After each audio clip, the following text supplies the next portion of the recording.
우리가 지난주에는 고집을 버려야 합니다 라는 말씀을 우리가 함께 살펴보았습니다.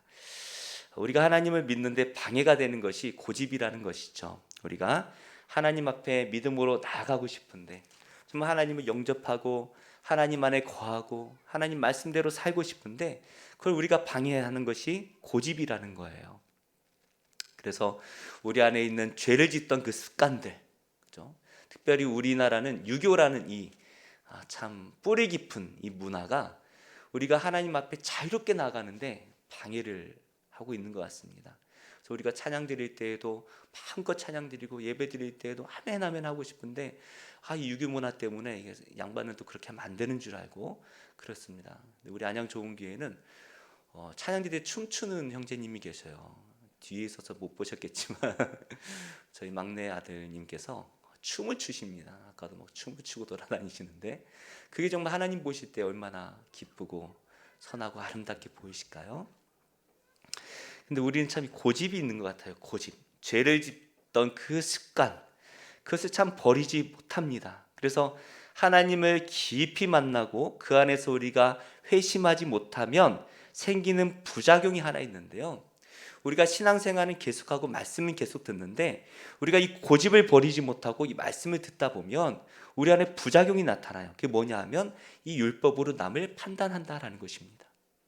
이 율법으로 내가 변화되어지고 내 고집이 꺾이고 내가 하나님 앞에 온전히 나아가야 되는데, 그러지 못하고 고집을 여전히 갖고 있으면서 율법을 받으면 자꾸 남을 판단해요. 하나님께서 우리에게 율법을 주신 이유가 무엇입니까? 구원하기 위한 것이죠. 그래서 이 율법이라는 것은 은혜예요. 은혜. 하나님께서 은혜로 우리를 구원하시기 위해 율법을 주셨습니다. 문제는 우리 안에 있는 이 고집, 죄라는 것이 율법으로 나를 변화시키는 것이 아니라, 그죠? 나는 변화 못 시키잖아요. 고집이 있으니까. 그러니까 남을 판단하는 거예요. 그게 로마서 2장 서론에 지난주에 우리가 살펴보았던 그 말씀이 이 말씀이에요. 그래서 우리는 이 말씀을 들을 때에 남이 바뀌기를 바랄 것이 아니라 내가 바뀌기를 위해 노력을 해야 되는데, 사실 우리 노력으로는 안 바뀌어요. 사람 쉽게 바뀝니까? 잘 안 바뀌어요. 그래서 우리가 해야 될 것은 기도죠. 이 말씀을 놓고 하나님, 제가 바뀌게 해주세요. 제 고집이 사라지고 하나님의 말씀으로 이 팔복의 사람이 되게 하여 주옵소서라고 나를 바꾸어 가야 하는 것입니다. 내 고집을 버리고 예수님께서 가신 그 사명의 길을 쫓아서 예수님의 그 마음을 품고 그 가르침대로 살기 위해서 우리는 어떻게 해요? 기도해야 된다라는 거예요. 그런데 내가 바뀌지 않고 열심만으로, 이 열심, 이게 참 좋은 말 같은데 이게 또 안 좋게 쓰일 때가 있는 거죠. 열심만으로 신앙생활을 하다 보면 어떻게 돼요? 열심히 남들을 정죄하고 죽이게 되는 거죠. 사도 바울이 그랬죠. 열심히 있었어요. 그 사람이 악해서 그런 게 아닙니다. 그 안에 하나님에 대한 열심이 있었기 때문이에요. 열심을 가지고 율법을 다루다 보니까 어떻게 해요? 열심히 남을 죽이는 거예요. 그래서 예수님께서 이 바울을 만나실 때 네가 나를 왜 핍박하느냐? 제가 언제요? 우리나라에서 신앙생활을요 가장 열심히 하는 종교가 기독교라고 합니다. 기독교. 불교나 천주교 신자보다 얼마나 열심인지 몰라요. 우리 주일 성수는 기본이잖아요. 예수님 믿는 사람들은 주일 성수는 기본이고 헌금도 많이 하고 봉사도 많이 합니다. 근데 욕도 가장 많이 먹어요. 참 안타까워요. 왜 우리가 가장 열심을 가지는데 왜 우리가 가장 많은 비난을 받아야 됩니까? 물론 남들은 일을 안 하니까 비난받을 일도 많지 않겠죠. 천주교보다 우리가 훨씬 더, 제가 알기로 한 10배 정도 그 구제 사역을 많이 하는 거 아십니까? 근데 표가 안 나잖아요. 뭐가 문제일까요? 사실 가장 열심을 가진, 가장 열심히 신앙생활을 하는 종교가 있다면요, 우리 기독교랑은 비교도 안 되는 종교가 있는데 이슬람, 그죠? 이슬람교를 믿는 이 무슬림들, 그리고 유대인들은요 종교에 얼마나 열심인지 모릅니다. 그래서 코란을 어떤 그 문학가가 코란에 대해서 비난을 한번 했다가 그 여인이 지금 어디에 사는지 아무도 몰라요. 실종돼 버렸어요. 이 사람들은요 자기들의 경전을 지키는 일에는 목숨을 거는 사람들입니다. 그런데 우리가 생각하는 이 무슬림과 유대인, 사실 우리 주변에 무슬림 믿는 분들 계신가요? 저는 목사니까 제 주변에 그런 분은 없을 것 같고, 아마 공장에 가야 뭐 몇 분 계실까요? 잘 모르겠습니다만은 요즘 학교에도 좀 있는 것 같아요, 학생들이. 그런데 일반적으로 우리 주변에 이렇게 흔하진 않은 것 같아요.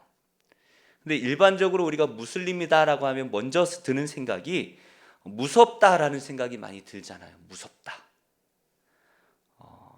신앙의 열심을 가지고 있는 그들은 선한 일을 하는 것이라고 믿습니다. 자기들은 선한 일이다라고 생각하고 열심을 품는 거예요. 그런데 그 선한 일이 남들에게는 뭐로 다가와요? 무섭다라는 걸로 다가온다는 거예요. 무섭다.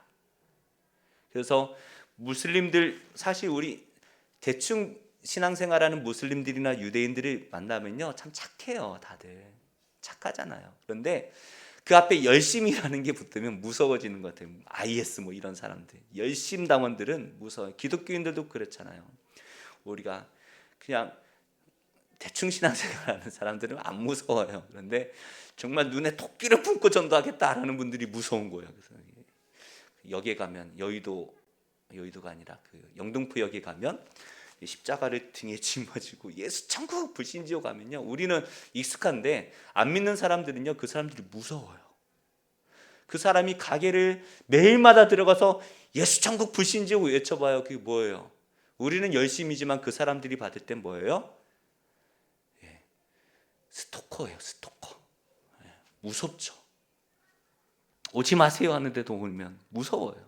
그래서 우리는 이 복음을 전하는 것이 무서움으로 다가가는 것이 아니라 어떻게 해요? 은혜와 사랑으로 다가가야 되는데 그게 참 쉽지 않다는 거예요. 우리 17절 말씀을 함께 읽겠습니다. 2장 17절 시작. 유대인이라 불리는 내가 율법을 의지하며 하나님을 자랑하며. 자꾸 뭔가 바뀌죠. 이런 재미도 있는 것 같아요. 뭐가 바뀌었는지 잘 모르시겠죠? 글씨가 1포인트 커지기도 했지만 지난주에 왼쪽에 있던 게 오른쪽으로 왔습니다. 이쪽에 계신 분은 좀 편하게 읽으시라고, 졸리실까 봐 한 말이고요. 유대인들은요, 이 율법에 대한 사랑과 열심이 참 대단했어요. 대단하다는 말이 참 맞는 것 같아요. 사실 율법에는 죄인인 우리를 구원하시려는 그 하나님의 사랑과 은혜가 담겨 있잖아요.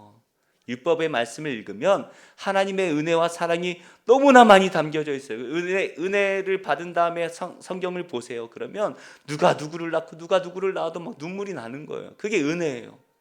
레위 족속이 몇만 명인데 은혜가 돼요. 눈물이 나는 거예요. 그게 은혜예요. 그런데 이 은혜와 사랑보다는 율법을 많이 아는 자기 자신을 자랑하는 것이 문제가 된다라는 것이죠. 내가 율법을 많이 알아서 뭡니까? 우리가 지난주에 고집을 버려야 한다라는 말씀을 나눴는데요, 우리 안에 이 죄의 습관이 남아가지고 마음으로 여러 죄를 짓는다.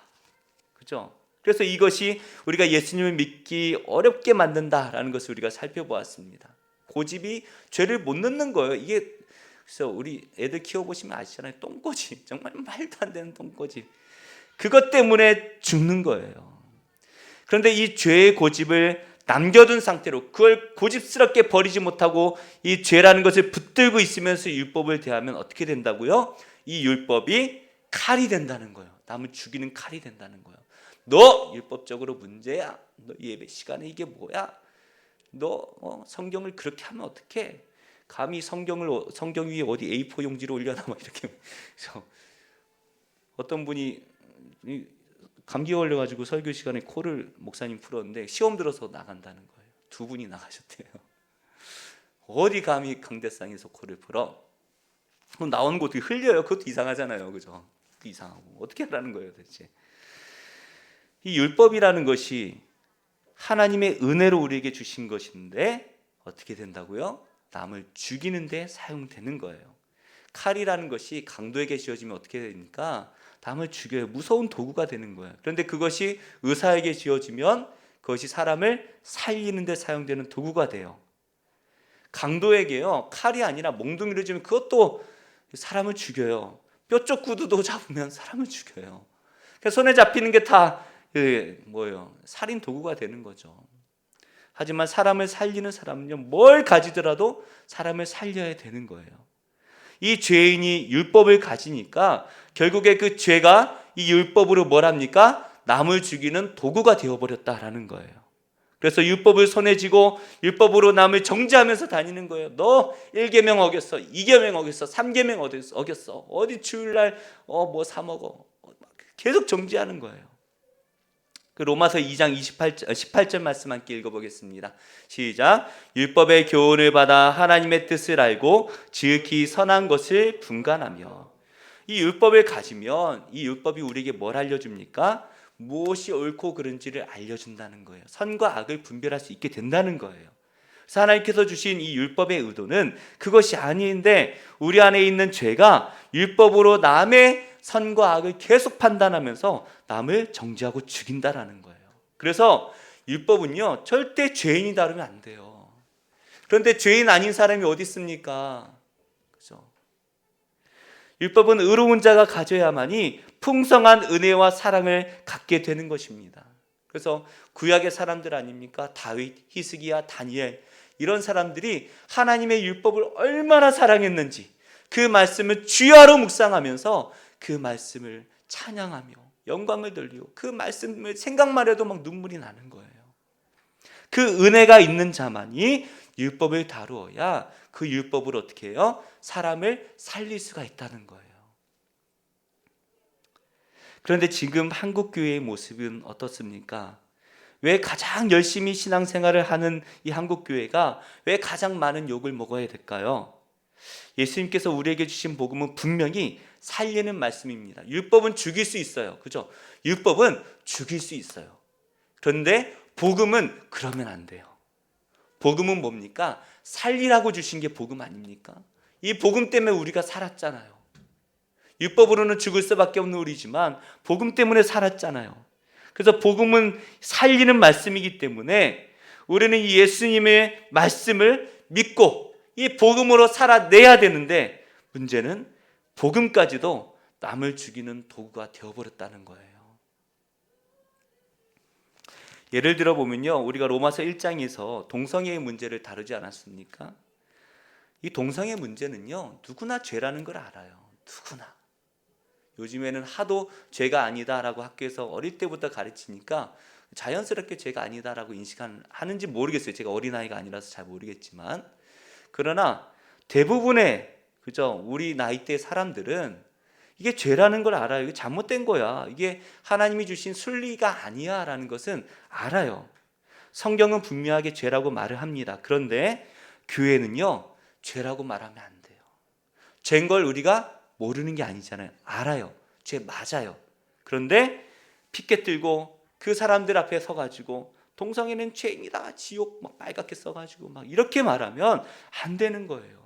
우리가 손에 돌만 안 들었지 가늠한 여인을 대하는 그 유대인들과 그 사람들이 뭐가 다릅니까? 그러니까 기독교가 욕을 먹는 거예요.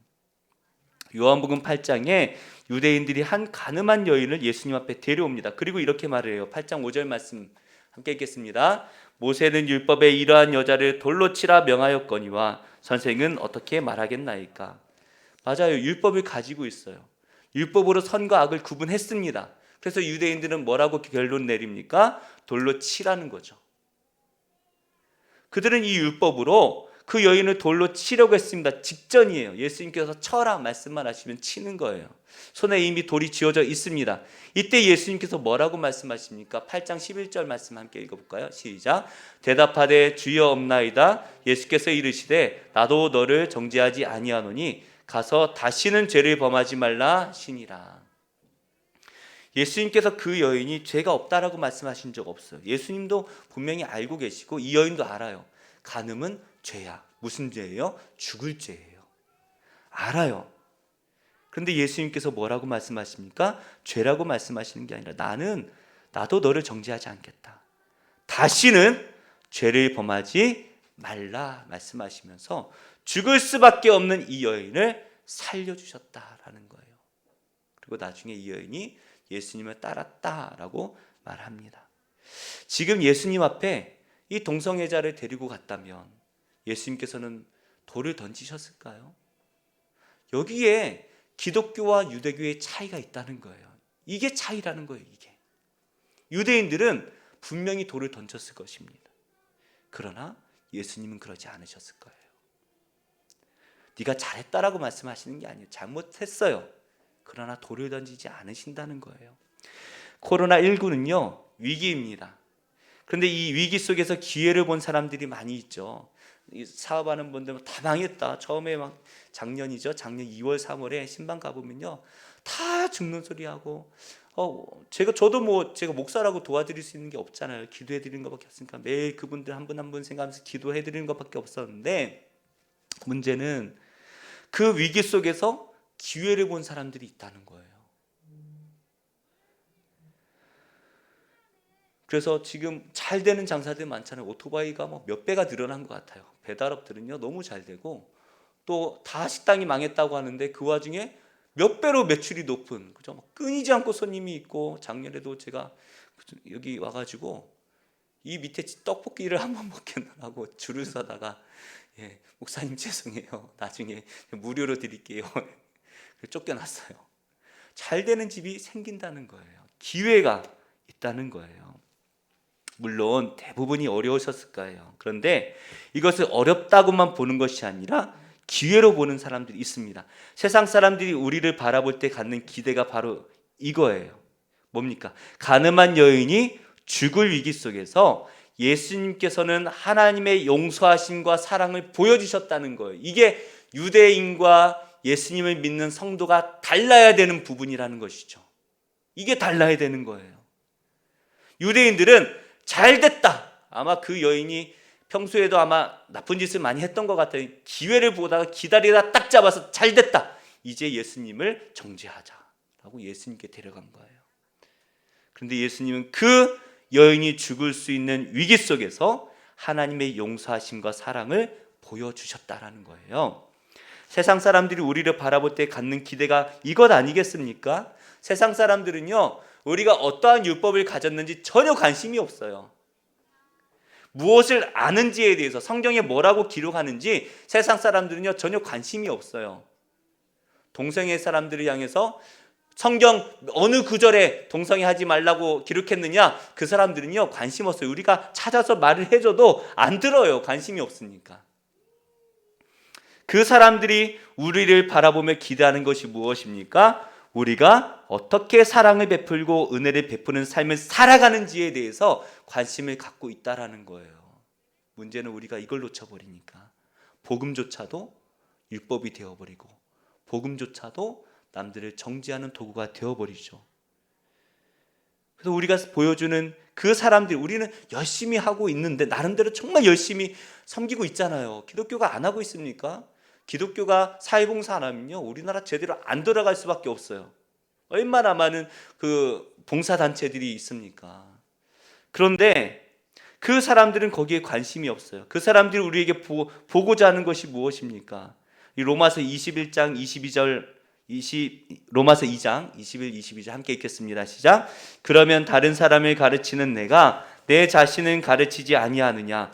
도둑질하지 말라 선포하는 내가 도둑질하느냐? 간음하지 말라 말하는 내가 간음하느냐? 우상을 가증히 여기는 내가 신전 물건을 도둑질하느냐?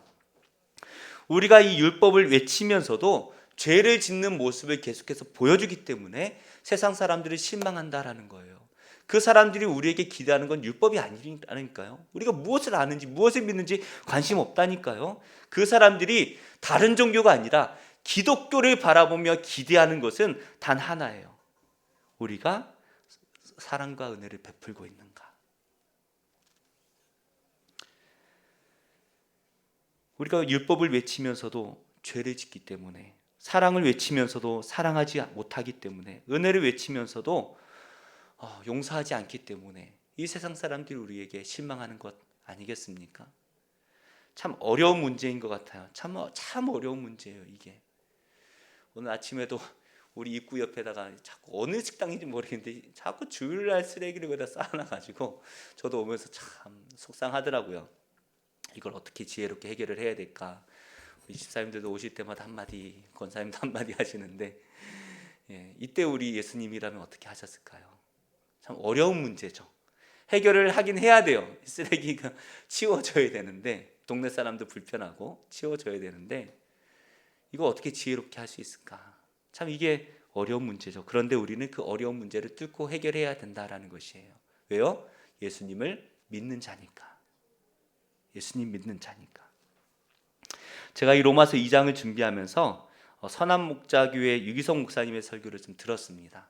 출처를 밝히는 거예요. 표절 아니에요. 출처를 짠 밝혔습니다.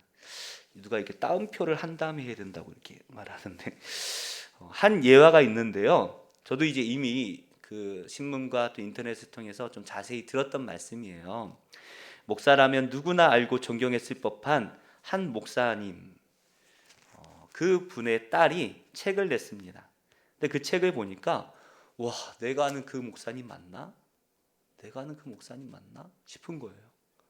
그분은요, 성경 전체를 창세기부터 요한계시록까지 주석을 펴낸 목사님이 거의 없어요. 그런데 그분은 성경 전체를 주석을 내고 목회에도 열심을 가지시고 신학교를 세워서 그 신학교의 후배 목사를 정말 양성하면서 그 신학교 나온 분들뿐만 아니라 저는 다른 신학교 나왔지만 이 모든 장로교단 목사님들이 존경하는 그런 분이었거든요. 그런데 그분은 그 성경이 말하는 삶을 살지 못했다는 거예요. 율법이 말하는 삶은 살아냈지만 예수님께서 말씀하시는 복음의 삶을 살아내지 못했어요. 아내를 학대했습니다. 자녀들을 학대했습니다. 옛날이니까 그랬다라고 말하기에는 그 아내와 자녀들 마음속에 새겨진 이 아픔이 너무나 큰 거예요. 목사님인데 목사님이 말씀 안 해왔다고 때리고 막 맞으니까 이 딸이 뭘 배우겠습니까? 그 목사님도 늙어버렸고 자녀들도 목회자가 되었으면 지금은 고인이 되셨지만 이 딸이 목사가 되어서 목회를 하는데요, 아버지의 하나님이 사랑의 하나님으로 느껴지지가 않는 거예요. 어릴 때부터 내가 아버지에게 들었던 그 하나님이 사랑의 하나님이 아닌 거예요. 무서운 하나님, 율법의 하나님, 실수하면 그냥 뺨을 때리는 그런 하나님, 무서운 하나님인 거예요. 그래서 자기가 목회를 하는데도 목회가 너무 안 되는 거예요. 힘든 거예요. 하나님이 무서우니까. 그래서 미국에서 이 아버지에게 장문의 편지를 썼답니다. 아버지의 자녀들이 잘 큰 것 같지만 마음에 상처가 많아요.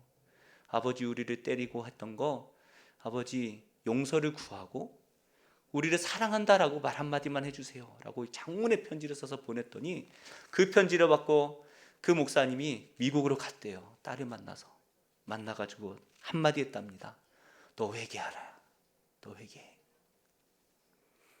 출애굽기 21장 17절 말씀을 말하더래요. 자기의 아버지나 어머니를 저주하는 자는 반드시 죽일지니라. 이분이요, 한국 장로교의 아주 대단한 분이었어요. 그런데 이분이 딸을 죽이는 거예요. 말씀으로 죽였잖아요. 나이가 든 그 딸이 아버지가 돌아가시고 철없는 딸이 아빠 돌아가셨다고 막 책을 쓰네 이렇게 볼 게 아니라 이미 그 딸도 늙었잖아요. 나이가 많아서 목회를 하고 있잖아요.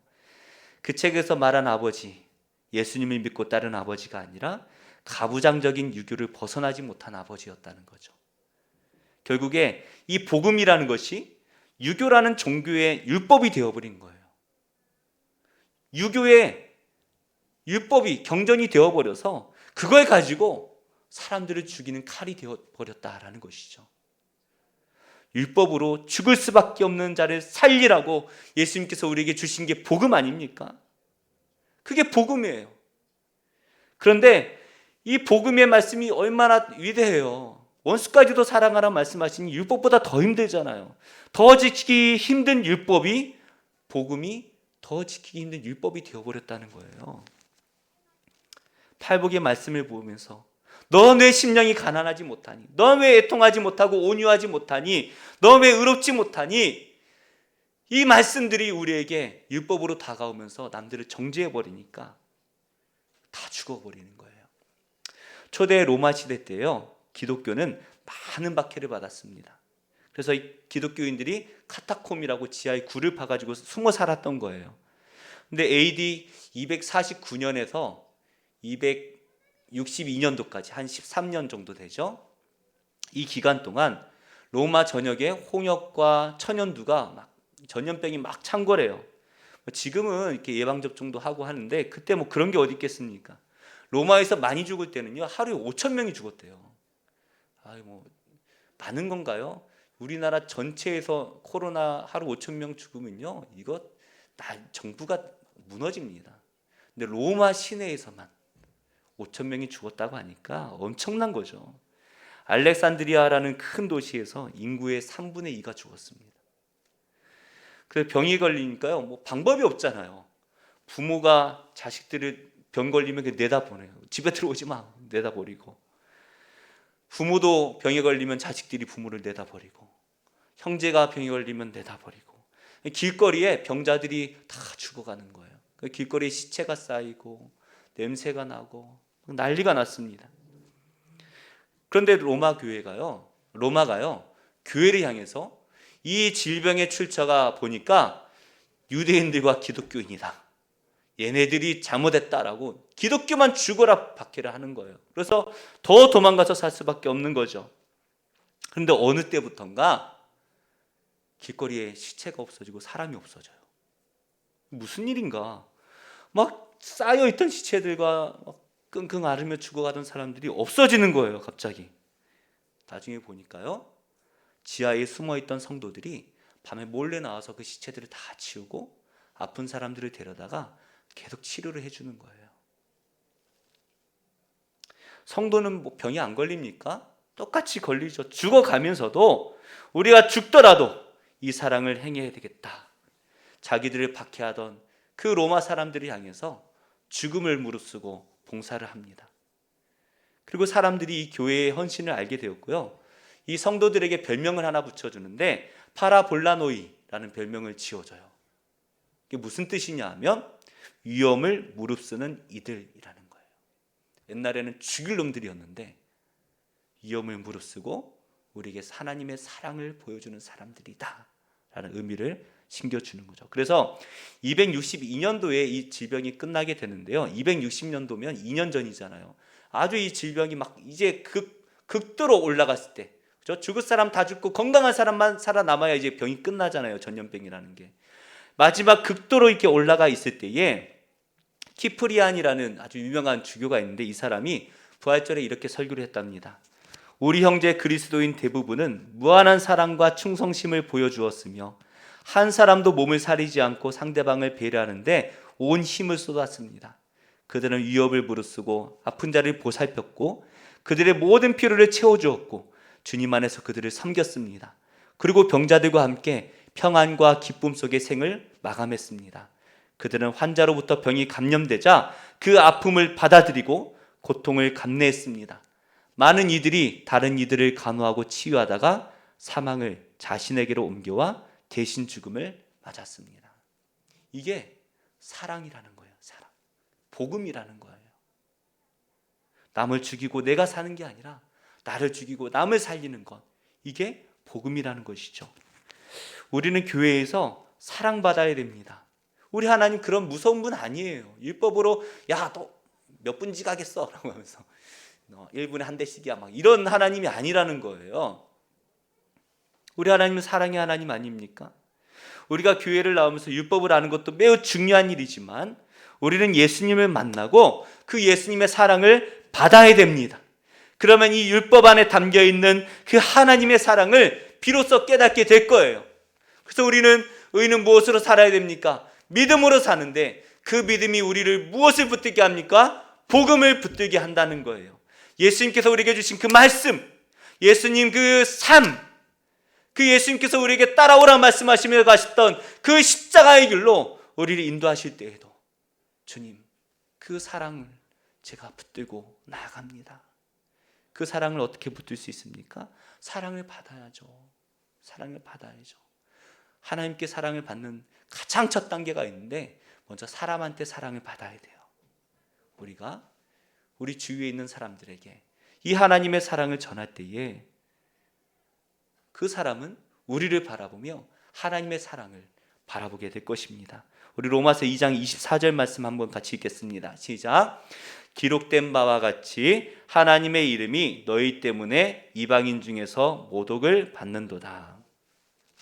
율법을 범함으로 하나님을 욕되게 하는 이 유대인들의 삶. 하지만 이것이 바뀌어서 우리는 사랑을 행함으로써 하나님께 영광을 돌리는 삶이 되기를 축복합니다. 이게 로마 이 시대에 있었고, 또 초대교회의 역사 가운데 처음에 예수님 믿고 몰려들어서 그 사람들이 가난한 사람들을 다 도와주고 장례를 다 치러지고 할 때에 믿지 않는 많은 사람들이 하나님을 칭송하였던 사도행전의 기록이 있지 않습니까? 우리의 자녀가, 우리의 형제가, 우리의 부모가, 우리의 이웃이 우리의 사랑의 그 행동으로 하나님의 사랑을 깨닫게 되기를 원합니다. 이게 기회가 있어요. 언제입니까? 화를 내야 될 때. 나 죽었어. 내가 내 친구를 어떻게 봐? 저 친구를 내가 어떻게 볼까? 엄마를 어떻게 볼까? 애들이 막 사고 쳐놓고 집에 혼자 있어. 얼마나 무서워요. 그럴 때에 제 아들이 제 노트북을 밟아서 고장 내뜨렸을 때에 무서워가지고 엄마는 아들한테 너 이제 아빠 오면 죽었어 막 이렇게 말하고 있을 때에 제가 그때 괜찮아, 또 사면 되지. 그때 제 아들이 뭐라고 말했습니까? 아빠 새 거 사고 싶어서 그렇지 이렇게 말했다는데, 아니에요. 사랑하니까. 그 아이가 크면 남들이 내 노트북을 깨뜨렸을 때에 어떻게 행동하겠습니까? 이게 기회입니다. 사랑합시다. 용서합시다. 은혜를 베풉시다. 기도합시다. 이게 복음이라는 거예요. 우리 마지막으로 마태복음 7장 20절을 함께 읽어보겠습니다. 시작. 이러므로 그들의 열매로 그들을 알리라. 할렐루야. 우리가 어떠한 열매를 맺을 것인지, 이것이 우리의 신앙을 보여줄 것입니다.